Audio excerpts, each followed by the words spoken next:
വയനാട് കേണിച്ചിറയിൽ ഇറങ്ങിയ കടുവയ്ക്കായി തെരച്ചിൽ പ്രതികൂല കാലാവസ്ഥയെ തുടർന്ന് ഇപ്പോൾ അവസാനിപ്പിച്ചിരിക്കുന്നു എന്നുള്ളതാണ് ഏറ്റവും പുതിയ അപ്ഡേറ്റ്. നാളെ കാലത്ത് വീണ്ടും തെരച്ചിൽ തുടരാനാണ് RRT സംഘം തീരുമാനിച്ചിരിക്കുന്നത്. വളർത്തുമൃഗങ്ങളുള്ള വീടുകളിൽ ലൈറ്റ് ഓൺ ആക്കിയിടണമെന്നും പട്രോളിംഗ് ശക്തമാക്കുമെന്നും south Wayanad DFO in charge P Ranjith പറഞ്ഞു. കേണിച്ചിറയിൽ 3 പശുക്കളെയാണ് ഒറ്റ രാത്രിയിൽ കടുവ കൊന്നത്. 3 ടീമായി തിരിഞ്ഞതിനെ കോമ്പ് ചെയ്ത് സ്പോട്ട് ചെയ്യാനുള്ള ശ്രമങ്ങൾ നടത്തിയായിരുന്നു. പക്ഷേ എന്നിരുന്നാലും മഴ നിങ്ങളിപ്പോൾ കാണുന്നുണ്ട്, തീവ്രമായ മഴ പെയ്തുകൊണ്ടിരിക്കുകയാണ്. മാത്രമല്ല ഇത് മുഴുവൻ കാപ്പിത്തോട്ടമാണ്. അപ്പം വിസിബിലിറ്റി ഒരു പ്രശ്നമാണ്. അതുകൊണ്ട് തന്നെ നമ്മൾ രാത്രി ഈ ഭാഗങ്ങളിലുള്ള പെട്രോളിംഗ് ശക്തമാക്കാനുള്ള നടപടി സ്വീകരിച്ചിട്ടുണ്ട്. പിന്നെ എല്ലാ തൊഴുത്തുള്ള വീടുകളിലും ലൈറ്റ് ഇടാനായിട്ടുള്ള നിർദ്ദേശം എല്ലാവർക്കും കൊടുത്തിട്ടുണ്ട്. രാത്രി സെപ്പറേറ്റ് ആയിട്ടുള്ള 3-4 പെട്രോളിംഗ് ടീംസ് ഈ ഭാഗത്തുണ്ടാവും. നാളെ തൊട്ട് തന്നെ വീണ്ടും ഇതേ പ്രക്രിയ രാവിലെ തൊട്ട് തന്നെ ആരംഭിക്കും. കൂടുതൽ ടീമുകൾ രാവിലെ എത്തിച്ചേരും. അതിനിടെ ബാണാസുര സാഗർ അണക്കെട്ടിൽ കടുവ നീന്തുന്ന ദൃശ്യങ്ങൾ പ്രചരിച്ചതിനെ തുടർന്ന് വനംവകുപ്പ് അന്വേഷണം തുടങ്ങി. ദീപക് മലയമ്മ നമുക്ക് വിവരങ്ങൾ നൽകും. ഇപ്പോൾ ദീപക്, കടുവ ഓടുന്നതിൻ്റെയും നീന്തുന്നതിൻ്റെയും ഒക്കെ പല പല ദൃശ്യങ്ങൾ വരുന്നുണ്ട്. ഇതെല്ലാം ആ കേണിച്ചിറയിൽ ഇറങ്ങി പ്രശ്നമുണ്ടാക്കിയ കടുവ തന്നെയാണ് എന്ന് സ്ഥിരീകരിച്ചു കഴിഞ്ഞോ? എങ്ങനെയാണ് RRTയുടെ തെരച്ചിൽ ഇനി ഉദ്ദേശിക്കുന്നത്?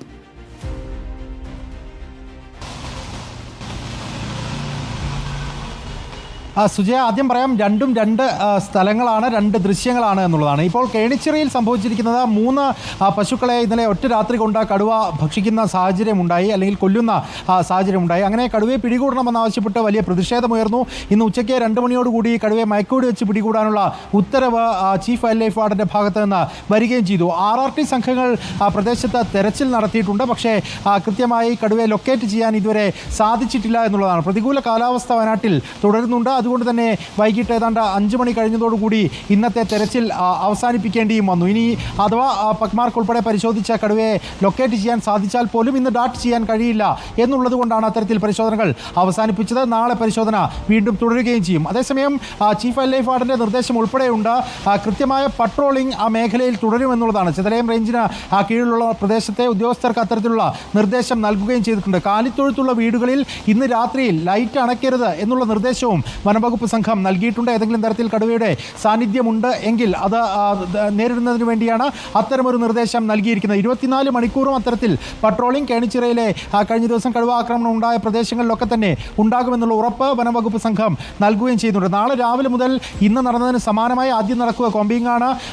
അത്തരത്തിൽ തെരച്ചിൽ നടത്തി കഴിഞ്ഞ് അതിൻ്റെ പക്മാർക്ക് ഉൾപ്പെടെ പരിശോധിച്ച് കൃത്യമായി ലൊക്കേറ്റ് ചെയ്യാൻ സാധിച്ചു കഴിഞ്ഞാൽ വെറ്ററിനറി ഡോക്ടർ അജേഷ് ഉൾപ്പെടെയുള്ള സംഘം ഇപ്പോഴും പ്രദേശത്ത് ക്യാമ്പ് ചെയ്യുന്നുണ്ട്. അവരൊക്കെ തന്നെ ഈ ഡാറ്റിങ്ങിന് വേണ്ടി പുറപ്പെടും. കാലാവസ്ഥ അനുകൂലമാവുകയാണെങ്കിൽ, കൃത്യമായി തുറസായ ഒരു സ്ഥലം കിട്ടുകയാണെങ്കിൽ കടുവയെ ഡാറ്റ് ചെയ്യാനുള്ള നടപടികൾ ഉണ്ടാവുകയും ചെയ്യുമെന്നുള്ളതാണ്. പക്ഷേ ആളുകളെ സംബന്ധിച്ച് ഇപ്പോഴും ആശങ്കയുണ്ട്. ആ ആശങ്ക പരിഹരിക്കപ്പെടണമെന്നുണ്ടെങ്കിൽ ഈ കഴിഞ്ഞ 3 ദിവസത്തിനിടെ 4 പശുക്കൾ ചത്ത പശ്ചാത്തലത്തിൽ അത് പരിഹരിക്കാൻ കൃത്യമായ ആ കടുവയെ അവിടെ നിന്നും പിടികൂടേണ്ടതുണ്ട്, റീലൊക്കേറ്റ് ചെയ്യേണ്ടതുണ്ട്. വനംവകുപ്പ് ഇപ്പോൾ പുറത്തിറക്കിയിരിക്കുന്ന മയക്കുവെടി വെക്കുന്നതുമായി ബന്ധപ്പെട്ട ഓർഡറിലും പറയുന്നത് കടുവയെ പിടികൂടി അവിടെ നിന്നും മാറ്റണമെന്നുള്ളതാണ്. ഒപ്പം തന്നെ കടുവയുടെ ആരോഗ്യസ്ഥിതി പരിശോധിച്ച ശേഷം കൃത്യമായി അതിനെ വനത്തിൽ തുറന്നുവിടാൻ കഴിയുന്നതാണെങ്കിൽ അങ്ങനെ, അല്ല ആരോഗ്യസ്ഥിതി മോശമായ കടുവയാണെങ്കിൽ അതിനെ മറ്റൊരിടത്തേക്ക് പാർപ്പിക്കണമെന്നുള്ള നിർദ്ദേശവും ചീഫ് വൈൽഡ് ലൈഫ് വാർഡൻ നൽകുകയും ചെയ്തിട്ടുണ്ട്. ഇനി സുജയ് ചോദിച്ച കടുവ നീന്തുന്ന ദൃശ്യം, അത് വനംവകുപ്പ് സംഘത്തോട് നമ്മൾ സംസാരിക്കുമ്പോൾ അവർക്ക് കൃത്യമായ ഒരു വ്യക്തത കാര്യത്തിലില്ല. പക്ഷേ ബാണാസുര സാഗർ ഡാമിനകത്താണ് ആ കടുവ നീന്തുന്നത് എന്നുള്ളതാണ് പ്രാഥമികമായി ലഭിച്ചിരിക്കുന്ന വിവരം. അന്ന് വിനോദസഞ്ചാരികൾ ബോട്ടിങ്ങിന് പോയ ഘട്ടത്തിലാണ് ഈ ദൃശ്യം പകർത്തുന്നത്. അങ്ങനെ കടുവ നീന്തി തൊട്ടടുത്ത മൺതിട്ടയിലേക്ക് കയറിപ്പോകുന്ന കാഴ്ചയാണ് ഉള്ളത്. ഒരു മാസം മുൻപാണ് ആ ദൃശ്യങ്ങൾ പകർത്തിയത് എന്നുള്ള വിവരമാണ് ലഭിക്കുന്നത്. വനംവകുപ്പ് സംഘം അത് പരിശോധിക്കുന്നുണ്ട്.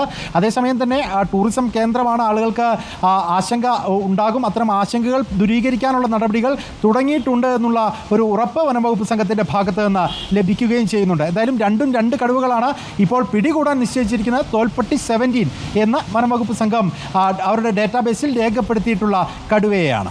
Okay, thank you. Deepak Malayamma പറഞ്ഞതുപോലെ 2 കടുവകൾ, ഒന്ന് നീന്തുന്ന കടുവ, ഒന്ന് പശുവിനെ കൊന്ന കടുവ. അപ്പോൾ പശുവിനെ കൊന്ന കടുവയ്ക്കായുള്ള തെരച്ചിൽ RRT സംഘം ഇപ്പോൾ പ്രതികൂല കാലാവസ്ഥയെ തുടർന്ന് നിർത്തിവെച്ചിരിക്കുകയാണ്. കൂടുതൽ അപ്ഡേറ്റുകൾക്കായി തുടരുക റിപ്പോർട്ടറിനൊപ്പം.